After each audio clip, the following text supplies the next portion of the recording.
Vancouver, British Columbia, is a city celebrated globally for its breathtaking natural beauty, a place where snow-capped mountains meet the vast, deep blue expanse of the Pacific Ocean.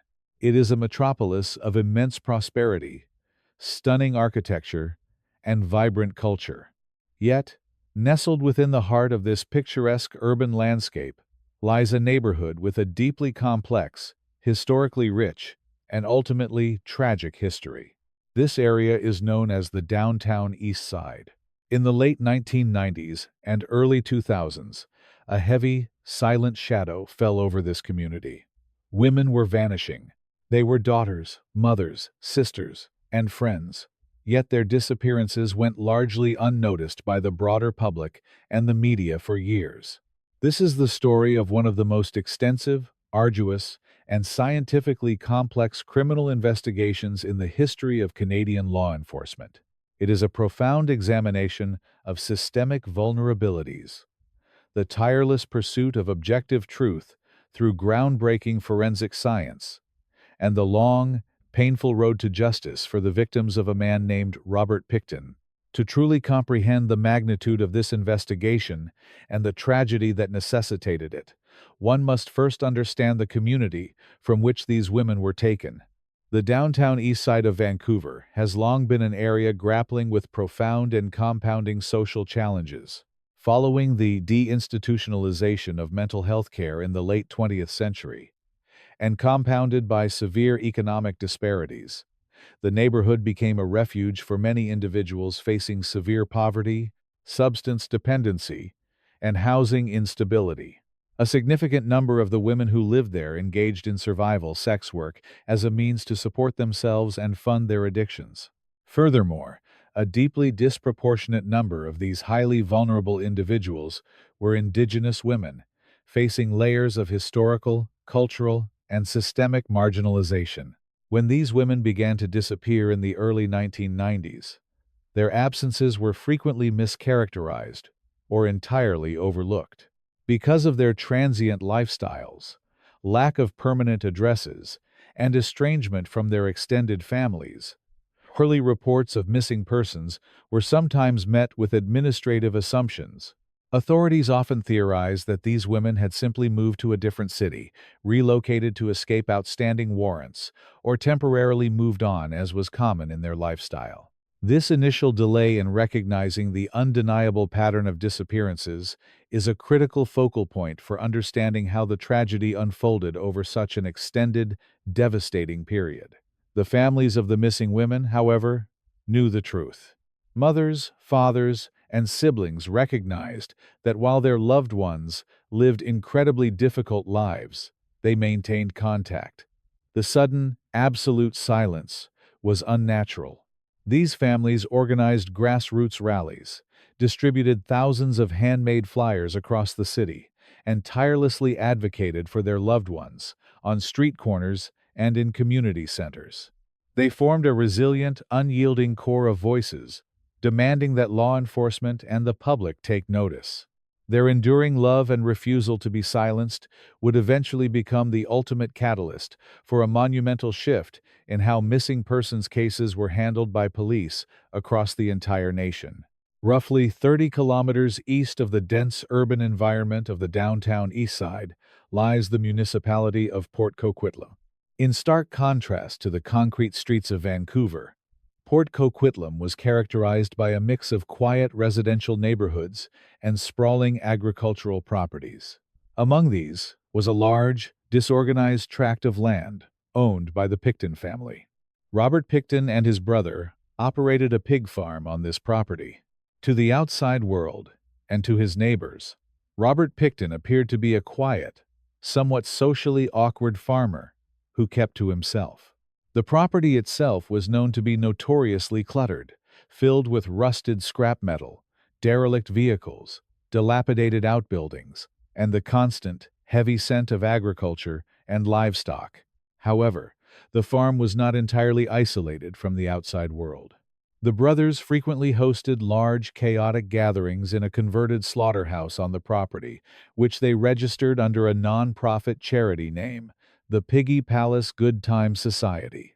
These events were massive, raucous affairs that drew hundreds of attendees, including locals, members of motorcycle clubs, and, crucially, individuals brought in directly from the downtown Eastside.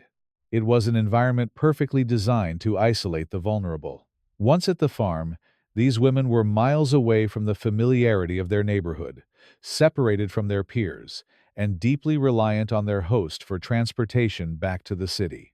During the late 1990s, dark whispers began to circulate within the downtown Eastside community and among police informants. Tips were quietly passed to law enforcement, suggesting that the sprawling farm in Port Coquitlam was somehow connected to the growing list of missing women. One notable community informant repeatedly contacted authorities, expressing deep, urgent concerns about the activities on the farm and the alarming statements made by individuals associated with it. Despite these early warnings, piecing together actionable, legal grounds for a thorough, physical investigation of the property proved to be a complex and frustratingly slow process, hampered by jurisdictional boundaries and the strict legal requirements necessary to obtain a search warrant. A highly pivotal moment in the timeline occurred in March of 1997, a moment that stands as a profound tragedy of missed opportunity. Robert Pickton was involved in a severe physical altercation with a woman he had brought to the farm from the downtown Eastside. The situation escalated into a desperate, terrifying struggle for survival. The woman, displaying immense courage and survival instinct, managed to escape the property, seeking refuge at a nearby location despite having sustained critical, life-threatening injuries. Pickton himself was also injured in the altercation and, remarkably, sought medical treatment at the very same hospital as his victim. Law enforcement immediately intervened, and Pickton was arrested and charged with attempted murder, assault, and forcible confinement. This event should have marked the definitive end of his criminal activities. However, the legal system relies heavily on the testimony and perceived reliability of witnesses to secure a conviction. The survivor, who was deeply traumatized by the event and actively struggling with severe substance dependency, was unfortunately deemed by prosecutors to be an unreliable witness for a complex criminal trial. The incredibly difficult and ultimately tragic decision was made to stay the charges, meaning the prosecution was halted and the charges were essentially dropped. Robert Pickton was released from custody and returned to his property. The farm continued its operations. The Piggy Palace Good Time Society continued to host gatherings, and the tragic disappearances from the streets of the downtown East Side resumed and accelerated.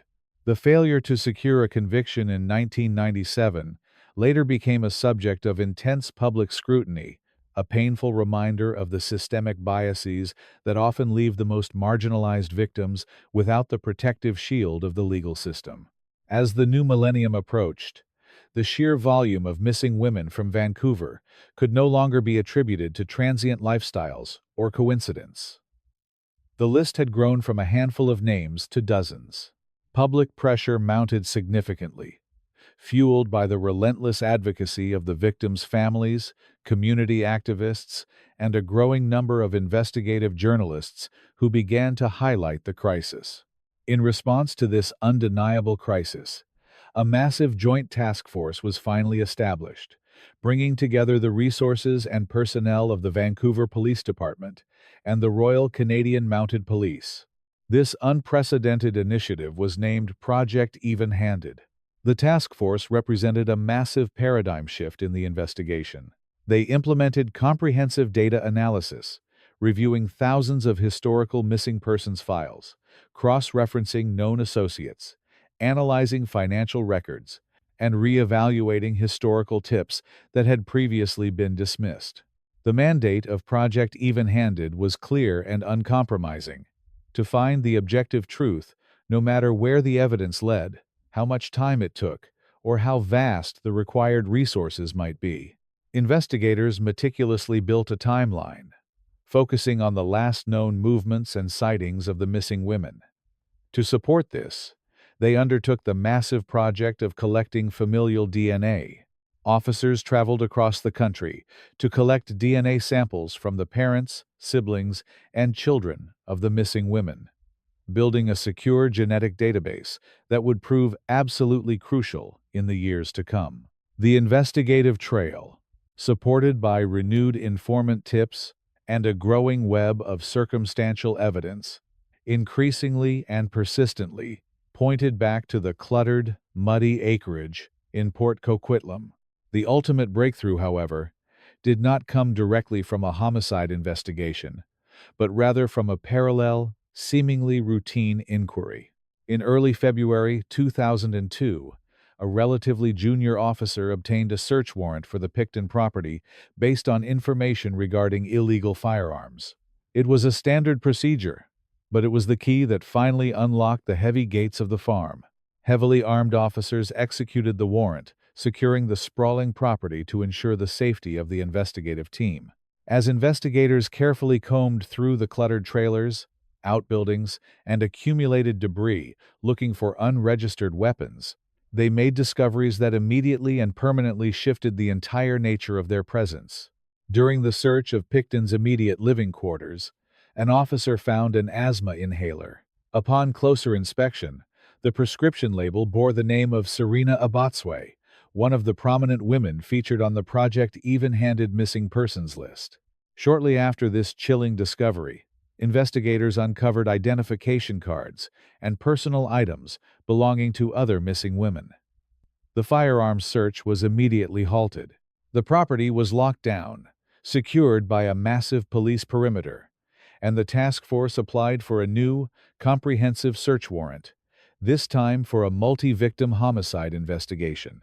Robert Pickton was taken into custody. What began as a routine search for weapons rapidly evolved into the largest, most complex, most resource-intensive, and most expensive crime scene investigation in the history of Canadian law enforcement.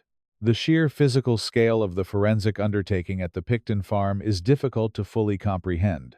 The property spanned nearly 14 acres, covered in deep, unforgiving mud, dense vegetation, dilapidated structures, and decades of accumulated industrial and agricultural debris. Investigators were faced with the incredibly daunting task of searching every single square inch of this massive area for microscopic evidence of human remains. The operation required an unprecedented mobilization of scientific and logistical resources. The task force brought in teams of forensic anthropologists, specialized evidence recovery units from across the country, heavy excavation machinery operators, and hundreds of recruits to assist in the manual labor. Over the course of the investigation, which spanned many months, the entire farm was essentially disassembled and sifted piece by piece. The property was divided into a highly meticulous, standardized grid system to ensure no area was overlooked. Heavy excavators carefully removed the top layers of soil, which were then transported via a complex system of conveyor belts to massive, custom-built sifting machines. These machines, known as trommels, operated continuously, washing and filtering the earth, allowing investigators to visually inspect the remaining material for the smallest fragments of evidence. The work was physically grueling, highly methodical, and profoundly emotionally taxing. Investigators worked tirelessly through the harsh, cold, and relentlessly rainy weather conditions typical of British Columbia, fully aware of the grim reality of what they were searching for. A unique challenge presented itself due to the nature of the crime scene. Because it was a working pig farm, the soil was heavily contaminated with animal remains. The forensic anthropologists on site performed an incredibly vital role. They were tasked with examining tens of thousands of bone fragments as they came off the sifting belts, using their specialized anatomical knowledge to differentiate between animal bones and potential human remains.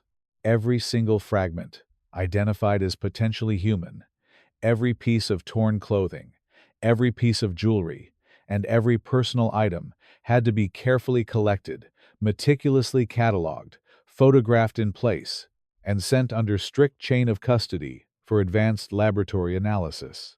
The absolute backbone of this massive recovery effort was groundbreaking forensic science, specifically rapid advancements in DNA profiling technology.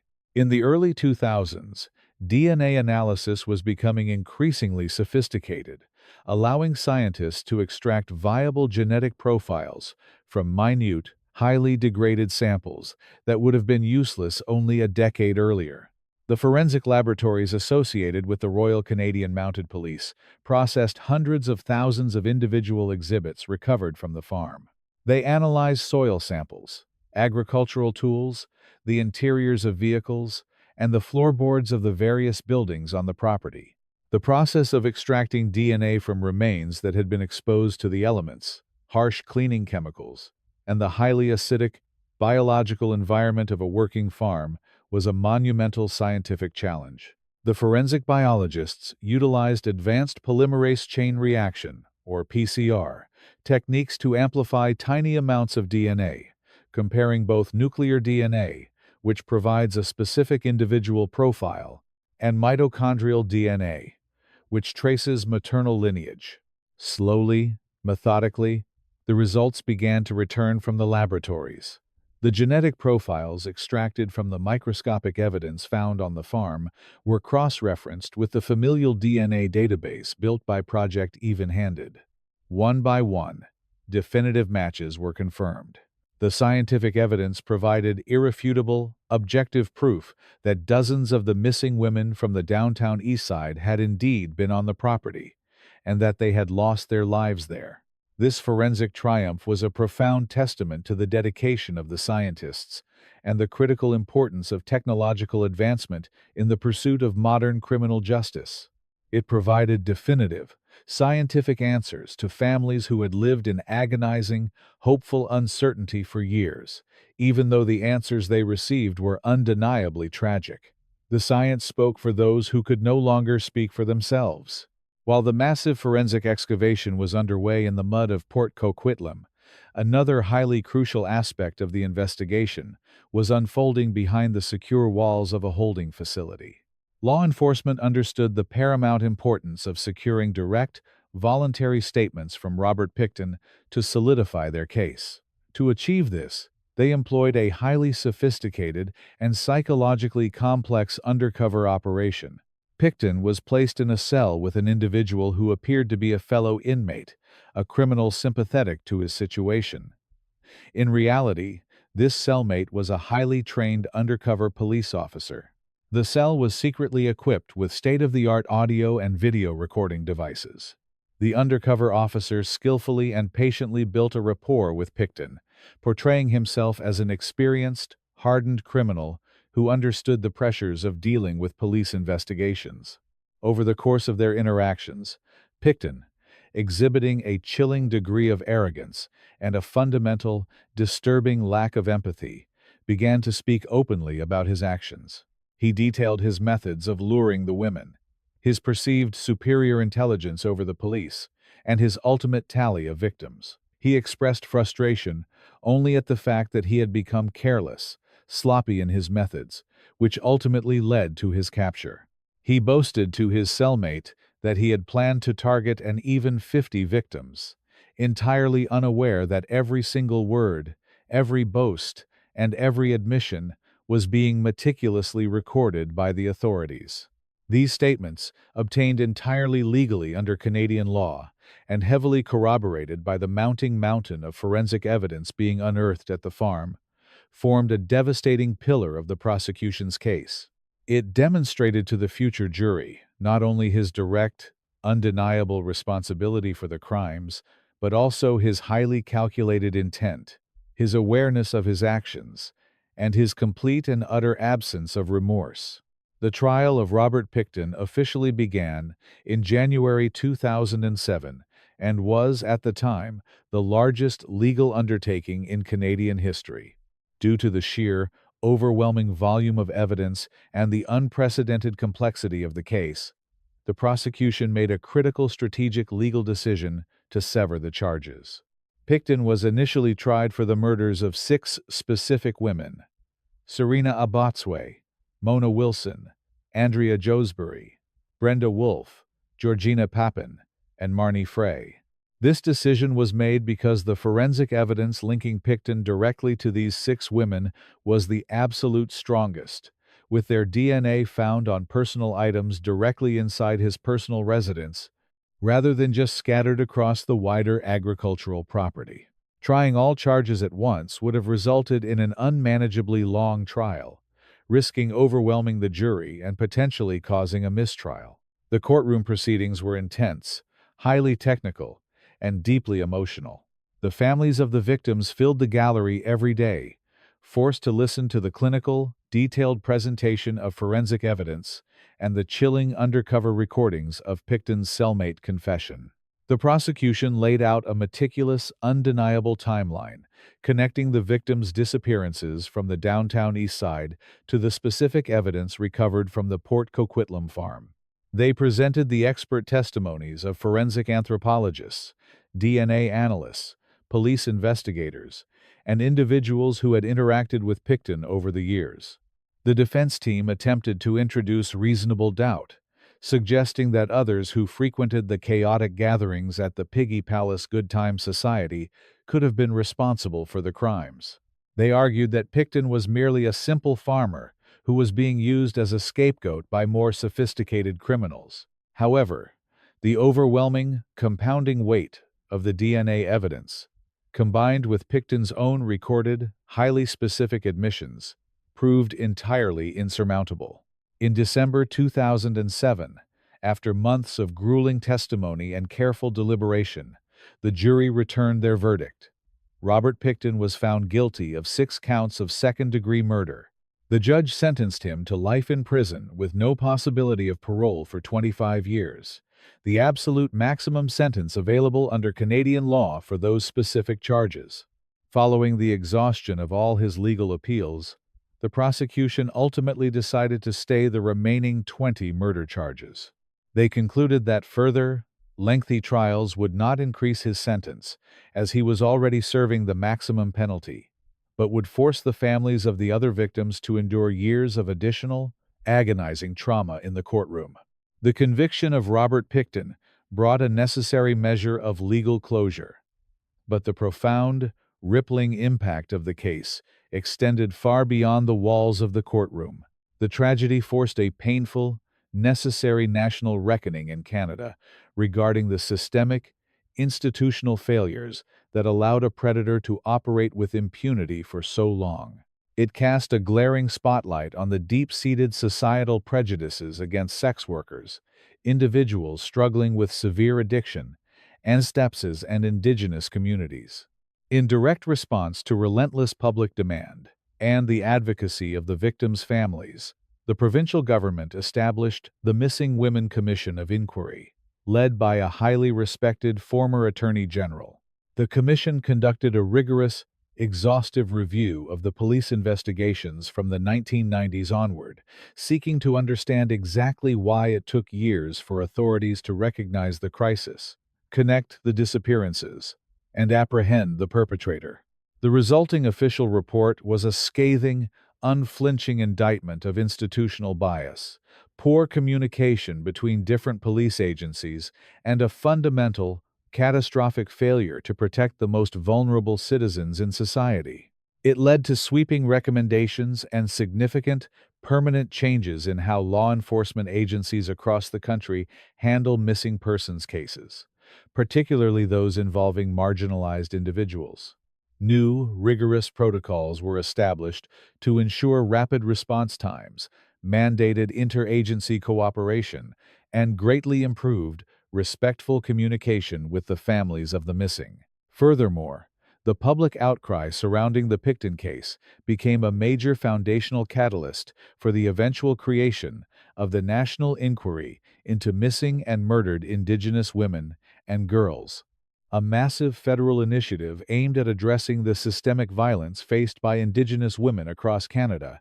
The case fundamentally and permanently altered the landscape of Canadian policing and social justice, serving as a permanent, tragic reminder of the catastrophic consequences of societal apathy and systemic neglect.